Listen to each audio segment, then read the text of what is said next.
ഒരു ജനാധിപത്യത്തിൻ്റെ സൗന്ദര്യം എന്ന് പറയുന്നത് പ്രതിപക്ഷമാണ് എന്നുകൂടി പറയാം. അത്തരത്തിൽ ഇന്ത്യയിൽ ഇപ്പോൾ പ്രതിപക്ഷത്തിരിക്കുന്ന പ്രധാന മുന്നണി ഇന്ത്യ സഖ്യമാണ്. പക്ഷേ അടുത്തിടെ ശുഭകരമായ വാർത്തകളല്ല ഇന്ത്യ സഖ്യത്തെക്കുറിച്ച് പുറത്തു വരുന്നത്. ഇന്ത്യ സഖ്യത്തിൻ്റെ ഭാവി എന്താണ്? ഇതാണ് ബോണസ് കണ്ടന്റ് പരിശോധിക്കുന്നത്.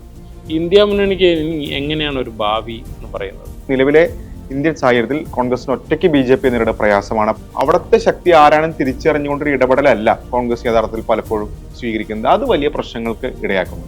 അപ്പോൾ അങ്ങനെ ഒരു കൂട്ടായ്മ ഇനി മുന്നോട്ട് നടക്കുമോ? കോൺഗ്രസ് ഇല്ലാതെ ഒരു പ്രതിപക്ഷ പ്ലാറ്റ്ഫോം ഇന്നത്തെ ഇന്ത്യൻ സാഹചര്യത്തിൽ പ്രായോഗികമല്ല. അവർക്ക് പിന്നെ ഒരു നിലനിൽപ്പിന്റെ പ്രശ്നം ഉണ്ടല്ലോ. തീർച്ചയായിട്ടും തൃണമൂലിന്റെ ഭാവി വലിയ അനിശ്ചിതത്തിലാണ്. എത്രമാത്രം അതിന് മുന്നോട്ട് പോകാൻ കഴിയും? ഇനി കോൺഗ്രസ് BJP എന്നുള്ള ഒരു ദ്വന്ദ്വം അതിലേക്കാണോ നീങ്ങുന്നത്? ശരി,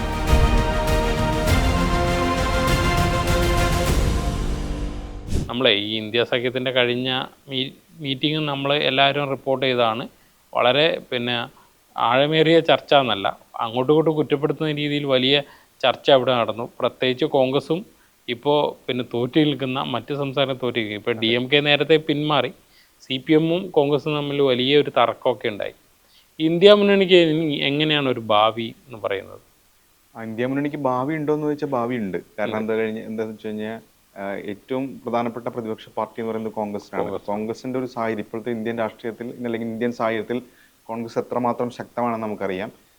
അതുകൊണ്ട് കോൺഗ്രസിന് ഒറ്റയ്ക്ക് നിന്ന് BJP-യെ ചെറുക്കാൻ കഴിയില്ല. കാരണം ഇപ്പോൾ പ്രധാനപ്പെട്ട സംസ്ഥാനം എടുത്താണ് യു പിയിൽ 80 സീറ്റുള്ള സംസ്ഥാനമാണ്. അവിടെ കോൺഗ്രസിന് തനിച്ച് നിന്നാൽ ജയിക്കാൻ കഴിയുന്ന 1-2 സീറ്റാണ്. അമേഠി പോലും 2019 നഷ്ടപ്പെടുന്ന നമ്മൾ കണ്ടു. റായ്ബറേലി മാത്രമേ ഉണ്ടായിരുന്നുള്ളൂ. കഴിഞ്ഞ തവണ സമാജ്വാദി പാർട്ടിയുമായി സഖ്യമുണ്ടാക്കുമ്പോഴാണ് അത് വലിയ സീറ്റുകളായി കൺവേർട്ട് ചെയ്തത്.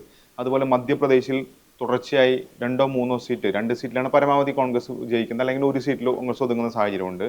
രാജസ്ഥാനിൽ കഴിഞ്ഞ തവണയാണ് ഒരു മുന്നേറ്റം കോൺഗ്രസ് ഒറ്റയ്ക്ക് നടത്തിയത്. അപ്പോൾ വലിയ സംസ്ഥാനങ്ങൾ നോക്കുമ്പോൾ BJP വലിയ ഫോഴ്സായി നിൽക്കുകയാണ്. അപ്പോൾ അവിടങ്ങളിൽ ഒരു മാറ്റം വരണമെങ്കിൽ തീർച്ചയായും സഖ്യം വേണം. അങ്ങനെ നോക്കുമ്പോൾ ഇന്ത്യ സഖ്യത്തിന് മാത്രമേ ഭാവിയുള്ളൂ. നിലവിലെ ഇന്ത്യൻ സാഹചര്യത്തിൽ കോൺഗ്രസിന് ഒറ്റയ്ക്ക് വിജയിക്കുക അല്ലെങ്കിൽ ഒറ്റയ്ക്ക് BJP നേരിട പ്രയാസമാണ്. അപ്പോൾ ഒരു കൂട്ടായ്മ സഖ്യം എന്ന നിലയിൽ ഇന്ത്യ സഖ്യത്തിന് തന്നെയാണ് ഭാവി. പക്ഷേ ഇതിൽ മൊത്തം വിള്ളലുകളാണല്ലോ. ഇപ്പോൾ ഒന്നാമത് തമിഴ്നാട്ടിൽ അവരുടെ മെയിൻ കക്ഷിയായിരുന്ന DMK അത് പിളർന്നു പോയി. അത് ഇലക്ഷന് ശേഷം ഉണ്ടായ പ്രശ്നങ്ങൾ. പക്ഷെ അവർ TVK അവിടുന്ന് കൊണ്ടുവരാൻ ശ്രമിക്കുന്നുണ്ട്. പക്ഷെ അവർ വരുമോ എന്നുള്ള രീതി. അതേസമയം ബാക്കിയുള്ള ഏത് സംസ്ഥാനം നോക്കിയാലും അവിടെയുള്ള പ്രധാന കക്ഷിയായിട്ട് അല്ലെങ്കിൽ ദേശീയതലത്തിൽ ഇന്ത്യ സഖ്യത്തിലാണെങ്കിൽ പോലും ഒരു ഡ്രിഫ്റ്റ് കോൺഗ്രസിനുണ്ട്. ഇത് കൂടുതൽ വലുതാവുകയാണ് ഈ കഴിഞ്ഞ ഇലക്ഷൻ റിസൾട്ടോടുകൂടി. അപ്പോൾ അതെങ്ങനെയാണ് കാണുന്നത്? അതെ, അതിപ്പോ ബീഹാർ ഒരു ഉദാഹരണമായിട്ട് എടുക്കുകയാണെങ്കിൽ, ബീഹാറിൽ കഴിഞ്ഞ ഈ തെരഞ്ഞെടുപ്പിൽ വലിയ പരാജയം നേരിട്ടു. പക്ഷെ അതിന് മുൻപത്തെ തെരഞ്ഞെടുപ്പിൽ അധികാരം പോകുന്ന ഏതാണ്ട് 10 സീറ്റുകളുടെ വ്യത്യാസത്തിലാണ്. അന്ന് യഥാർത്ഥത്തിൽ ഈ കോൺഗ്രസ് എടുത്ത സമീപനം ആണ് യഥാർത്ഥത്തിൽ ആ പരാജയത്തിന് കാരണം ആ നിയമസഭയിലെ ഏറ്റവും വലിയ കക്ഷി RJD ആയിരുന്നു. 75 സീറ്റ് അവർക്കുണ്ടായിരുന്നു. CPIM-ML ആ സ്ട്രൈക്ക് റേറ്റ് ഏറ്റവും കൂടുതൽ. CPI-യും CPM-ഉം ഒക്കെ തന്നെ ഒരു പരിധിവരെ സീറ്റുകളിൽ അവർക്ക് നൽകിയ സീറ്റുകളിൽ വിജയിച്ചു. പക്ഷെ കോൺഗ്രസ് ഭയങ്കര മോശം സ്ട്രൈക്ക് റേറ്റ് ആയിരുന്നു. കോൺഗ്രസ് പിടിച്ചു വാങ്ങിയ സീറ്റുകളായിരുന്നു. അപ്പൊ അന്ന് മുതൽ ഈ സീറ്റ് വിഷയത്തിൽ ബീഹാറിൽ പ്രശ്നമുണ്ട്. കഴിഞ്ഞ തെരഞ്ഞെടുപ്പിലും ഏതാണ്ട് ഈ 2 പാർട്ടികളും നേർക്കുനേർ വരുന്ന, അല്ലെങ്കിൽ CPI ഉൾപ്പെടെയുള്ള പാർട്ടികൾ നേർക്കുനേർ വരുന്ന സാഹചര്യം ഉണ്ടായി. പക്ഷെ അവിടെ സർക്കാർ നടപ്പാക്കിയ, പ്രത്യേകിച്ച് സ്ത്രീ വോട്ടർമാർക്കൊക്കെ അവസാന ഘട്ടത്തിൽ നൽകിയ വാക്കുകൾ, അല്ലെങ്കിൽ അവരുടെ അക്കൗണ്ടിൽ പണം എത്തുന്ന പദ്ധതി, അങ്ങനെ വിവിധ ക്ഷേമ പദ്ധതികൾ അവിടെ ഗുണം ചെയ്തു. വലിയ പരാജയമുണ്ടായി. പക്ഷെ അപ്പോൾ പോലും ഈ കോൺഗ്രസുമായുള്ള പ്രശ്നങ്ങൾ അവിടെ തന്നെ നിൽക്കുന്നുണ്ട്. സമാനമായ രീതിയിൽ ഇത്തവണയായിരിക്കും ഒരുപക്ഷെ ഈ കോൺഗ്രസിനോടുള്ള വിയോജിപ്പ് വലിയ തോതിൽ ഈ സഖ്യ കക്ഷികളൊക്കെ തന്നെ തുറന്നു പറഞ്ഞത്. ഇപ്പോൾ DMK-ക്ക് വേണ്ടി ആ യോഗത്തിൽ ഏതാണ്ട് എല്ലാവരും സംസാരിച്ചു എന്നാണ് പറയുന്നത്. അഖിലേഷ് യാദവും RJD-യും ഒക്കെ തന്നെ ആ നിലപാടെടുത്തു. CPI-യും ആ നിലപാടെടുത്തു. അപ്പൊ തീർച്ചയായും കോൺഗ്രസ് സ്വീകരിക്കുന്ന സമീപനത്തിന്റെ കാര്യത്തിൽ ഇതിനകത്ത് വലിയ വിഷയമുണ്ട്. കാരണം ഈ പാർട്ടികളൊക്കെ തന്നെ ഒന്നിച്ചു ചേർക്കുന്ന ഒരു കണ്ണി എന്ന് പറയാവുന്നത് യഥാർത്ഥത്തിൽ കോൺഗ്രസ് ആണ്. പക്ഷെ കോൺഗ്രസ് പലയിടത്തും ചെയ്യുന്നത് ആ ഒരു സമീപനം അല്ല സ്വീകരിക്കുന്നത്. കോൺഗ്രസ് ഒറ്റയ്ക്ക് അല്ലെങ്കിൽ അവിടുത്തെ ശക്തി ആരാണെന്ന് തിരിച്ചറിഞ്ഞുകൊണ്ടൊരു ഇടപെടലല്ല കോൺഗ്രസ് യഥാർത്ഥത്തിൽ പലപ്പോഴും സ്വീകരിക്കുന്നത്. അത് വലിയ പ്രശ്നങ്ങൾക്ക് ഇടയാക്കുന്നുണ്ട്. ഇപ്പോൾ കേരളത്തിൽ വന്നിട്ട് മറ്റേ BJP-യുമായിട്ട് CPM-ന് ഡീല് എന്ന് പറയുകയും, അപ്പോൾ അതേ CPM-നെ ഇന്ത്യ സഖ്യത്തിൽ ഉൾപ്പെടുത്തുകയും ചെയ്യുന്നു എന്നുള്ള ഒരു വൈരുദ്ധ്യമുണ്ട്. ആ വൈരുദ്ധ്യം CPM ആരോപിക്കുന്നുണ്ട്. ഇതേപോലെ എല്ലായിടത്തും ഓരോ വൈരുദ്ധ്യങ്ങളുണ്ട്. ഈ നമ്മൾ BJP നോക്കിയ BJP ഒരു 365 ദിവസം തെരഞ്ഞെടുപ്പ് പാർട്ടി എന്ന് പറയാം. കാരണം അവർ അതിന് ഒരുങ്ങി നിൽക്കുകയാണ്.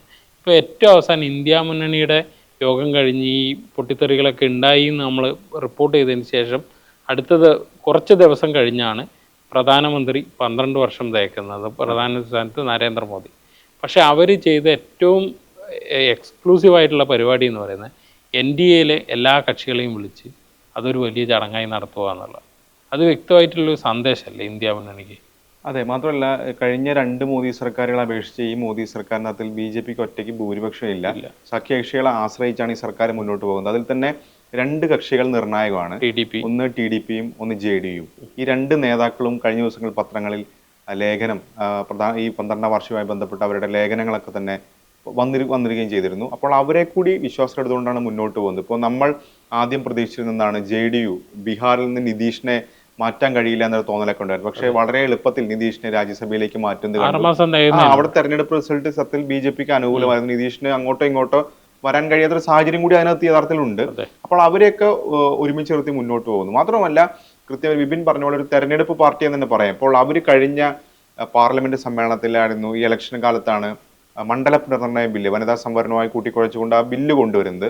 പക്ഷേ അവരവിടെ അവസാനിപ്പിക്കുന്നില്ല. ഇപ്പോൾ വീണ്ടും നമ്മളിപ്പോൾ തൃണമൂൽ കോൺഗ്രസിലെ പിളർപ്പൊക്കെ യഥാർത്ഥത്തിൽ കാണേണ്ടത് അതിനോടുകൂടി ചേർത്ത് വെച്ചുകൊണ്ടാണ്. കാരണം തൃണമൂല് കഴിഞ്ഞ ഈ ബില്ലിനെ പരാജയപ്പെടുന്നതിൽ വലിയ സ്റ്റാൻഡ് എടുത്ത ഒരു പാർട്ടിയാണ് തൃണമൂൽ. 28 MP. അതിലിപ്പോൾ ഏതാണ്ട് 20-22 പേര് ഇതിനോടകം തന്നെ മറുകണ്ഠം ചാടി അവർ NDA പിന്തുണയ്ക്കുമെന്ന് പറയുന്നത്. അപ്പോൾ തീർച്ചയായിട്ടും 300 കടക്കുകയാണ് അപ്പോൾ അവരുടെ സ്ട്രെങ്ത്. ഒപ്പം DMK 22 MP DMKക്ക് ഉണ്ട്. DMK എന്ത് നിലപാടെടുക്കുന്ന നിർണായകമാണ്. DMK ഇപ്പൊ ഈ നിമിഷം പോലും പറയുന്നത് ഞങ്ങൾ ഇതിനെ പിന്തുണയ്ക്കില്ല എന്ന് ആവർത്തിച്ച് പറയുന്നുണ്ട്. പക്ഷേ ചിലപ്പോൾ ഒരു ഭേദഗതിക്കൊക്കെ തന്നെ കേന്ദ്രം നൽകുകയാണെങ്കിൽ അവർ BJP പോകുമെന്നും വേണ്ട, വിഷയ അധിഷ്ഠിതമായി നിലപാടെടുത്താലും മതി. ഏതായാലും DMK പോകില്ല എന്ന നിലപാടല്ല, പിന്തുണയ്ക്കില്ല എന്ന നിലപാട് ഇപ്പോഴും ഈ നിമിഷവും ആവർത്തിക്കുന്നുണ്ട്. പക്ഷേ ചില ഭേദഗതികളൊക്കെ തന്നെ സർക്കാർ കൊണ്ടുവരും. അപ്പോൾ അങ്ങനെ ഒരു നീക്കം BJPയുടെ ഭാഗത്തുനിന്ന്, ആലോചനകളൊക്കെ തന്നെ BJPയുടെ ഭാഗത്തുനിന്ന് നടക്കുന്നുണ്ട്. അതുകൊണ്ട് നേരത്തെ ഇന്ത്യ സഖ്യം ഒന്നിച്ച് നിന്ന് ഈ ബില്ലിനെ പരാജയപ്പെടുത്തി എന്ന് പറയാം. അപ്പോൾ അങ്ങനെ ഒരു കൂട്ടായ്മ ഇനി മുന്നോട്ട് നടക്കുമോ? കാരണം ഇത്രയും ഇവർക്കിടയിൽ അകൽച്ചയും പ്രശ്നങ്ങളും ഉണ്ടായപ്പോൾ ഈ ചില ഇടങ്ങളിൽ ഇപ്പോൾ ഈ കൂട്ടായ്മ ഞാൻ നേരത്തെ പറഞ്ഞല്ലോ, കോൺഗ്രസ് ഒറ്റയ്ക്ക് BJP നേരിടുക എത്രമാത്രം പറ്റും അല്ലെങ്കിൽ പ്രായോഗികമാണെന്ന് തുടങ്ങിയ ചോദ്യങ്ങളൊക്കെ ഉണ്ട്. പക്ഷെ അപ്പോൾ പോലും ഇപ്പോൾ നമ്മൾ കേൾക്കുന്ന വാർത്ത എന്താണ്? DMK 3ാം മുന്നണി നീക്കം സജീവമാക്കിയെന്നാണ്. 3ാം മുന്നണി സത്യത്തിൽ നോക്കുകയാണെങ്കിൽ ഒരു പരാജയപ്പെട്ട പരീക്ഷയാണ്. പ്രധാനമന്ത്രിമാരുണ്ടായിട്ടുണ്ടോ എന്ന് വെച്ചാൽ ഉണ്ടായിട്ടുണ്ട്. പക്ഷെ അതിന്റെയൊക്കെ എത്രമാത്രം ഭരിച്ചു അല്ലെങ്കിൽ എത്ര കാലം മുന്നോട്ട് പോയി എന്നുള്ളത്. IK ഗുജറാളായാലും ദേവഗൌഡയൊക്കെ ആയാലും ഒക്കെ മാസങ്ങളോ അല്ലെങ്കിൽ ഒരു വർഷത്തിൽ താഴെയാണ് ഇതൊക്കെ ഭരണം നടത്തിയിട്ടുള്ളത്. അപ്പോൾ അതൊരു യഥാർത്ഥത്തിൽ ഒരു കോൺഗ്രസ് ഇല്ലാതെ ഒരു പ്രതിപക്ഷ പ്ലാറ്റ്ഫോം ഇന്നത്തെ ഇന്ത്യൻ സാഹചര്യത്തിൽ പ്രായോഗികമല്ല. പക്ഷെ കോൺഗ്രസിന് ഒറ്റയ്ക്ക് ഇത് കഴിയുമെന്ന് ചോദിച്ചാൽ കഴിയില്ല. പക്ഷേ കോൺഗ്രസിനോട് കടുത്ത വിയോജിപ്പുള്ള പാർട്ടികൾ ഉണ്ട്. ഇപ്പോൾ DMK ഇപ്പോൾ സ്വീകരിക്കുന്ന നിലപാട് നോക്കിക്കഴിഞ്ഞാൽ അവർക്ക് കടുത്ത കോൺഗ്രസ് വിയോജിപ്പുണ്ട്, അവരുടെ അണികൾക്ക് കടുത്ത വിയോജിപ്പുണ്ട്. നമ്മൾ ഈ സഖ്യം വിട്ടതിന് പിന്നാലെയൊക്കെ ആദ്യഘട്ടങ്ങളിൽ DMK പ്രവർത്തകർ കോൺഗ്രസ് പ്രവർത്തകർ തല്ലുന്ന ദൃശ്യങ്ങളൊക്കെ തന്നെ കണ്ടു. കാരണം 2004 UPA സർക്കാർ അധികാരത്തിൽ വരുന്നതിൽ വലിയ ക്രൂഷ്യലായിരുന്നു DMKയുടെ പിന്തുണ. ആ സഖ്യം ഉണ്ടാക്കിയത് വലിയ കാര്യമായിരുന്നു. പിന്നീട് ഇങ്ങോട്ട് നോക്കിക്കഴിഞ്ഞാൽ ഒറ്റത്തവണയാണ് DMK ആ സഖ്യത്തിന് പുറത്തു വരുന്നത് 2013. അതിനുശേഷം 2014 വരുമ്പോൾ ഈ 2 പാർട്ടി ഒറ്റയ്ക്ക് മത്സരിക്കുമ്പോൾ കോൺഗ്രസിനും DMKക്കും വലിയ പരാജയം ഉണ്ടായി. DMK പരാജയപ്പെടാനുള്ള കാരണം അവരുടെ സംഘടനാശേഷി ഇല്ലായ്മയല്ല, കടുത്ത വികാരം അവർക്കെതിരുണ്ടായിരുന്നു. പക്ഷെ കോൺഗ്രസിന് തമിഴ്നാട്ടിൽ ഒറ്റയ്ക്ക് ഒന്നും നേടാൻ കഴിയില്ല എന്നൊരു തെളിയിച്ച തെരഞ്ഞെടുപ്പ് കൂടിയായിരുന്നു 2014. പക്ഷെ ഈ ഒന്നും പറയാതെ, അതായത് തലേ ദിവസം വരെ എല്ലാ കാര്യങ്ങളും ചർച്ച ചെയ്തു, രാഹുൽ ഗാന്ധി ഫോണിൽ വിളിച്ചു, അതിന് ശേഷം പോയി എന്നാണ് പറയുന്നത്. ചിദംബരം ഉൾപ്പെടെ നേതാക്കൾ അങ്ങനെയല്ല, ഞങ്ങൾ കമ്മ്യൂണിക്കേറ്റ് ചെയ്തിരുന്നു പറയുന്നുണ്ട്. പക്ഷെ അവർക്ക് അങ്ങനെ അവരെ വഞ്ചിച്ചു എന്നൊരു തോന്നൽ ആ പാർട്ടിക്കുള്ളിടത്തോളം കാലം അവർ എത്രമാത്രം വരും, ഏതായാലും സമീപകാലത്ത് വരാനുള്ള സാധ്യത കുറവാണ്. ആം ആദ്മി പാർട്ടിയെ സംബന്ധിച്ചും ആം ആദ്മി പാർട്ടി പൂർണ്ണമായി വിട്ടു. കാരണം ഇന്ത്യ സഖ്യം കെജ്രിവാൾ ജയിലിലായതുകൊണ്ട് മാത്രമായിരിക്കാം കഴിഞ്ഞ കാലങ്ങളിൽ ലോക്സഭയിൽ ഒരു സഖ്യത്തിലേക്ക് പോലും പോയത്. അവരിപ്പോഴും കോൺഗ്രസ് വിരുദ്ധ നിലപാടുമായി മുന്നോട്ട് പോകുന്നു. അങ്ങനെ ചില പാർട്ടികൾ തീർച്ചയായിട്ടും ഉണ്ട്. ഇപ്പോൾ RJD എന്തായിരിക്കും ഭാവിയിൽ നിലപാട് സ്വീകരിക്കാമെന്നും പറയാൻ കഴിയില്ല. കാരണം കോൺഗ്രസിനോട് വലിയ വിയോജിപ്പ് RJDക്ക് ഉണ്ട്. അപ്പൊ നിലവിലെ സാഹചര്യത്തിൽ മമത ഏതായാലും കോൺഗ്രസിനൊപ്പം നിൽക്കുമെന്ന് പറയാം. കാരണം ഇതുവരെയുള്ള മമതയല്ല നമ്മളിപ്പോൾ കാണുന്നത്. രാഹുൽ ഗാന്ധിയും സോണിയാഗാന്ധിയും ഒക്കെ തന്നെ അംഗീകരിക്കുന്ന ഒരു മമതയാണ്. അവർക്ക് പിന്നെ ഒരു നിലനിൽപ്പിന്റെ പ്രശ്നം ഉണ്ടല്ലോ. കാരണം അത്രയും വിശ്വസ്തരായവർ പോലും പിന്നെ മറുകണ്ഠം ചാടാൻ നിൽക്കുകയാണ്. പാർട്ടി ഒരു തകർച്ചയുടെ സ്റ്റേജിലാണ്.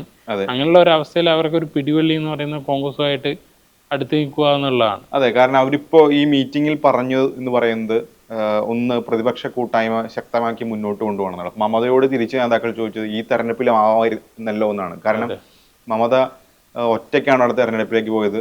കോൺഗ്രസുമായി നേരത്തെ സഖ്യം ഉണ്ടാക്കിയതാണ്. അവർ ഇന്ത്യ സഖ്യം യോഗങ്ങളിൽ പങ്കെടുക്കില്ലായിരുന്നു. അതെ, ഇന്ത്യ സഖ്യ യോഗം പങ്കെടുത്ത് പലതും വിട്ടുനിന്നു മാത്രമല്ല, അവര് ഇതിന് ലീഡർഷിപ്പിലേക്ക് വരണം എന്ന് മമതയുടെ അനുയായികളായ അഭിഷേക് ബാനർജി ആയാലും കല്യാൺ ബാനർജി ആയാലും ഒക്കെ തന്നെ പല ഘട്ടങ്ങളിൽ പറഞ്ഞിട്ടുണ്ട്.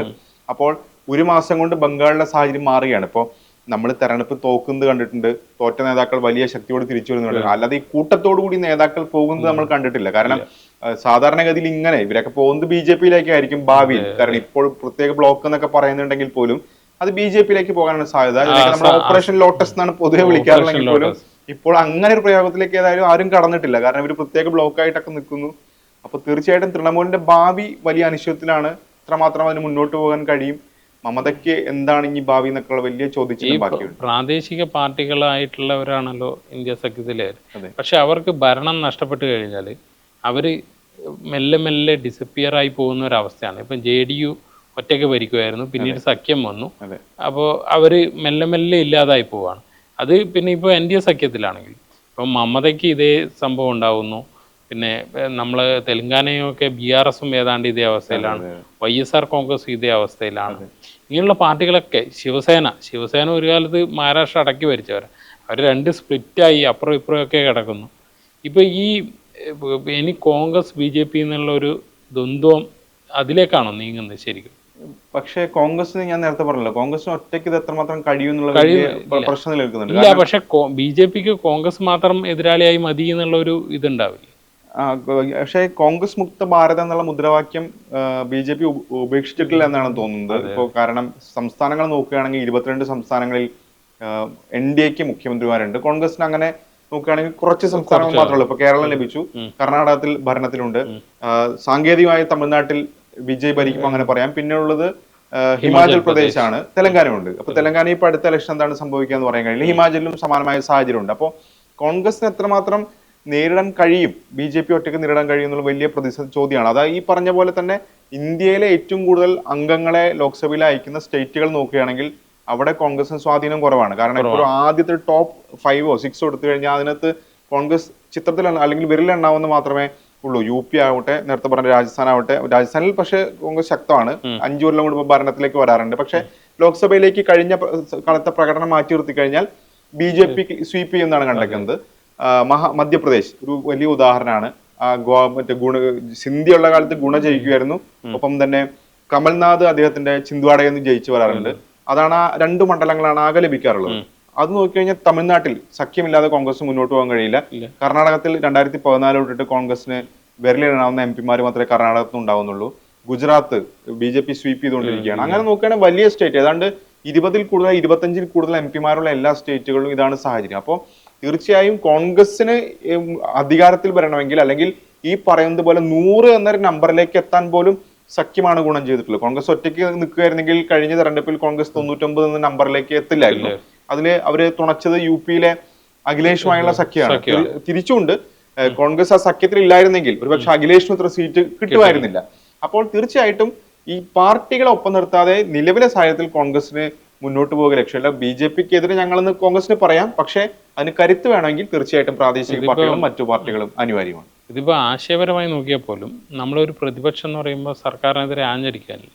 ഇപ്പോൾ പ്രതിപക്ഷം ചെയ്യേണ്ട റോളുകൾ ബാക്കിയുള്ളവർ ചെയ്യുന്നു എന്നുള്ളതാണ്. ഇപ്പോൾ കോക്രോച്ച് ജനതാ പാർട്ടി വരുന്നത് ഇന്ത്യ സഖ്യത്തിൻ്റെ ഒക്കെ ഒരു രാഷ്ട്രീയമായ അല്ലെങ്കിൽ ആശയപരമായ ഒരു പരാജയത്തിൽ നിന്നല്ല ഇങ്ങനെയുള്ള മൂവ്മെന്റ്സ് ഒക്കെ ഉണ്ടാവുന്നത്. ശരി, തീർച്ചയായിട്ടും. കാരണം ഈ സർക്കാരിനെതിരെ വലിയ രോഷം ഉണ്ടെന്നുള്ളത് പ്രകടമാണ്. അതാണ് നമ്മളിപ്പോൾ കോക്രോച്ച് ജനതാ പാർട്ടി കണ്ടത്. അവരുടെ സമരത്തിൽ എത്ര ആള് പങ്കെടുത്തതിനേക്കാൾ ഉപരിയായിട്ട് അവർക്ക് എത്രമാത്രം പിന്തുണ കിട്ടി, സാമൂഹ്യ മാധ്യമങ്ങളിൽ പിന്തുണ കിട്ടി. കാരണം ഇപ്പോൾ ഡൽഹിയിൽ നടന്ന പ്രതിഷേധത്തിൽ ആളുണ്ടായിരുന്നു ചോദിച്ചാൽ ആളുണ്ടായിരുന്നു, ഇല്ല നമുക്ക് പറയാൻ കഴിയില്ല. കാരണം ഒരു സംഘടന അടിത്തറയില്ലാത്തൊരു ആൾക്കൂട്ടം അല്ലെങ്കിൽ സാമൂഹ്യ മാധ്യമങ്ങളിലൂടെ നടന്ന ആഹ്വാനം അനുസരിച്ചാണ് അവിടെ ഏതാണ്ട് 2000-ലധികം ആളുകൾ വന്നത്. സാധാരണ ജന്തർ മന്ദിറിലെ സമരങ്ങളിലൊക്കെ തന്നെ അത്ര ആളുകളൊക്കെ തന്നെ മാസങ്ങൾ കൊണ്ട് ക്യാമ്പയിൻ ചെയ്ത് കൊടുക്കുന്ന സമരങ്ങൾ പോലും അത്ര ആളുകൾ ഉണ്ടാവുള്ളൂ. കാലത്ത് അന്ന് ആള് കുറവായിരുന്നു. പക്ഷെ വൈകിട്ട് ഈ സമരം അവസാനിക്കുമ്പോൾ വലിയ തോതിൽ ആളുണ്ട്.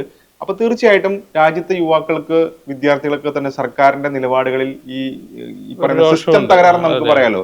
അപ്പോൾ തീർച്ചയായിട്ടും വലിയ രോഷമുണ്ട്. അത് പക്ഷേ എത്രമാത്രം അനുകൂലമാക്കാൻ പ്രതിപക്ഷ പാർട്ടികൾ കഴിഞ്ഞു എന്നുള്ള വലിയ ചോദ്യചിഹ്നമാണ്. ഈ കോക്രോച്ച് ജനതാ പാർട്ടി അവിടെ NSUI സമരം നടത്തിയിട്ടുണ്ട്, SFI സമരം നടത്തി, ഐ സമരം നടത്തിയിട്ടുണ്ട്, ഒക്കെ സത്യമാണ്. പക്ഷെ ഇതിനൊന്നും വലിയ അറ്റൻഷൻ കിട്ടിയിട്ടില്ല. പക്ഷെ ആ നിലയ്ക്ക് നോക്കുമ്പോൾ തീർച്ചയായിട്ടും കോക്രോച്ച് ജനതാ പാർട്ടിക്ക് ആ ഒരു എന്താ പറയുക രോഷം അത് ആളിക്കത്തിക്കാൻ കഴിഞ്ഞു എന്ന് തന്നെ പറയാം. അതിനുശേഷമാണ് ഇപ്പോൾ കഴിഞ്ഞ മീറ്റിങ്ങിനാണ് ഞങ്ങൾ പ്രത്യക്ഷ സമരങ്ങളിലേക്കും ധർമ്മേന്ദ്ര പ്രധാന്റെ രാജി വലിയൊരു വിഷയമായിട്ട് ഉയർത്തിക്കൊണ്ടുവരികയൊക്കെ ചെയ്തിട്ടുള്ളത്. അപ്പൊ തീർച്ചയായിട്ടും പലപ്പോഴും ചില വിഷയങ്ങളിലെങ്കിലും സർക്കാരിനെ കോർണർ ചെയ്യാൻ കഴിഞ്ഞിട്ടും അത് മുതലാക്കാൻ പ്രതിപക്ഷ പാർട്ടികൾ കഴിയുന്നില്ല. പ്രത്യേകിച്ച് കോൺഗ്രസിന് കഴിയുന്നില്ല എന്നുള്ള പ്രശ്നമാണ്. രാഹുൽ ഗാന്ധി അടക്കമുള്ളവർ ഈ വിഷയങ്ങൾ ഉന്നയിക്കുന്നുണ്ടെങ്കിൽ പോലും അതിന് വലിയൊരു ഫോഴ്സായി അല്ലെങ്കിൽ മുന്നേറ്റമായി കൊണ്ടുവരാൻ പലപ്പോഴും പരാജയപ്പെടുന്നുണ്ട്. അത് ഈ BJP ഒരു ഹൈജിമണി ഉണ്ടാക്കുന്നു എന്നുള്ളതാണ് ആധിപത്യം പൂർണ്ണമായും. ഒരു ഇലക്ട്രൽ പാർട്ടി എന്നതിനപ്പുറം എല്ലാ മേഖലയിലും അവരുടെ ഒരു കൈയടക്കം ഉണ്ടാവുന്നു. അതിനനുസരിച്ച് എത്താൻ ഈ കുറേ പാർട്ടികൾ ഉള്ളതുകൊണ്ട് തന്നെ ആശയമായി ഒരു വ്യക്തത ഇല്ലാത്തതിൻ്റെയും പ്രശ്നമുണ്ട്. ഇപ്പം നമ്മൾ പറഞ്ഞില്ലേ ഇവർ തമ്മിലുള്ള വൈരുദ്ധ്യങ്ങൾ, ഈ വൈരുദ്ധ്യങ്ങൾ കൊണ്ട് തന്നെ ഇവർക്ക് ഒരു ആശയ വ്യക്തത ഇല്ലാത്തതുകൊണ്ടും എങ്ങനെ സമീപിക്കണം, ഒരു നാഷണൽ പ്രക്ഷോഭമായിട്ട് ഉയർത്തിക്കൊണ്ടുവരാനൊക്കെ സാധിക്കുന്നില്ല. ഇപ്പോൾ പാർലമെന്റിലായാലും ഇതായാലും. പക്ഷേ അതേസമയം BJP വളരെ സ്റ്റെപ്പ് ആയിട്ട് എടുക്കുകയും അവരോരോ മേഖലയിലും കൈ കടത്തുകയും ചെയ്യുന്നുണ്ട്. അപ്പോൾ അങ്ങനെ വെക്കുമ്പോൾ കുറച്ചും കൂടി കാര്യക്ഷമമായി പ്രവർത്തിക്കാൻ ഈ ഇന്ത്യ സഖ്യത്തിന് എന്ത് ചെയ്യാൻ പറ്റും എന്നുള്ളത് ഇവർ തന്നെ ചിന്തിക്കേണ്ട ഒരു കാര്യം. കാരണം ഇപ്പോൾ BJPയുടെ കാര്യം എടുക്കുകയാണെങ്കിൽ അവരിപ്പോൾ ഓരോ ഘട്ടം ഘട്ടമായിട്ട് അവരുടെ അജണ്ടകൾ നടപ്പാക്കുന്നതാണ്. ഇപ്പോൾ ഒന്നാം മോദി സർക്കാരിന്റെ കാലം കഴിഞ്ഞ് രണ്ടാം മോദി സർക്കാർ വന്നതിന് ശേഷമാണ് ആദ്യം അവരുടെ പ്രഖ്യാപിത അജണ്ടയായ 370 ജമ്മു കാശ്മീർ പ്രത്യേകാധികാര നിയമം എടുത്തു കളയുന്നത്. അങ്ങനെ നോക്കുകയാണെങ്കിൽ ഓരോ കാലത്ത് ഓരോ കാര്യങ്ങൾ കൃത്യമായി നടപ്പാക്കി പോകുന്നുണ്ട്. ഇപ്പോൾ ഒരു രാജ്യം ഒരു തെരഞ്ഞെടുപ്പ് അത് അവരുടെ ഒന്നാം സർക്കാരിന്റെ കാലത്ത് തന്നെ അവർ ആ അജണ്ട സെറ്റ് ചെയ്ത് വന്നതാണ്. അതിലേക്കുള്ള ചുവടുവെപ്പായിട്ടൊക്കെ തന്നെ ഇപ്പോഴത്തെ നീക്കങ്ങളൊക്കെ തന്നെ കാണാം. ഇപ്പൊ നേരത്തെ പറഞ്ഞല്ലോ ഈ ബില്ല് ഡിലിമിറ്റേഷൻ അത് നിലവിലെ സാഹചര്യത്തിൽ കഴിഞ്ഞ 2 സർക്കാരുകൾക്ക് കഴിയുമായിരുന്നു, നിലവിലെ സാഹചര്യത്തിൽ അവർക്ക് കഴിയില്ല എന്ന് ഉറപ്പുണ്ട്. പക്ഷെ ഈ തൃണമൂലിന്റെ പിളർപ്പ് പോലും അവിടെ കാണേണ്ടതാണ്. കാരണം അവർ വളരെ കാൽക്കുലേറ്റ് ചെയ്തിട്ടാണ് ഇതിനെ മുന്നോട്ട് കൊണ്ടുപോകുന്നത്. അല്ലെങ്കിൽ ഇപ്പോൾ തൃണമൂലിനെ അങ്ങനെ പിളർത്തി വെക്കേണ്ട സാഹചര്യം ഇല്ല. മാത്രമല്ല മമതാ ബാനർജി തോൽക്കുന്നു, മമതാ ബാനർജിയെ തോൽപ്പിക്കുക എന്നുള്ള അവരുടെ അജണ്ടയായിരുന്നു. കാരണം മമത ഭരണം പോയാലും നിയമസഭയിലുള്ള മമതയല്ല പുറത്തുള്ളതെന്ന് അവർക്ക് തിരിച്ചറിയാം. നിയമസഭയിൽ മമത ഉണ്ടെങ്കിൽ അവരൊക്കെ എങ്ങനെ ബാധിക്കുന്ന അവർക്കറിയാം. കൃത്യമായ ഒരു പ്ലാൻഡ് ഓപ്പറേഷനാണ് BJP കാര്യങ്ങളൊക്കെ തന്നെ നടത്തുന്നത്. ഇന്ത്യയിൽ പ്രതിപക്ഷം എന്ന നിലയിൽ ഇന്ത്യ സഖ്യം എത്രത്തോളം വിജയിക്കും, അവരുടെ ഭാവി എന്തായിരിക്കും? ഇതാണ് ഇന്നത്തെ ബോണസ് കണ്ടന്റ് പരിശോധിച്ചത്.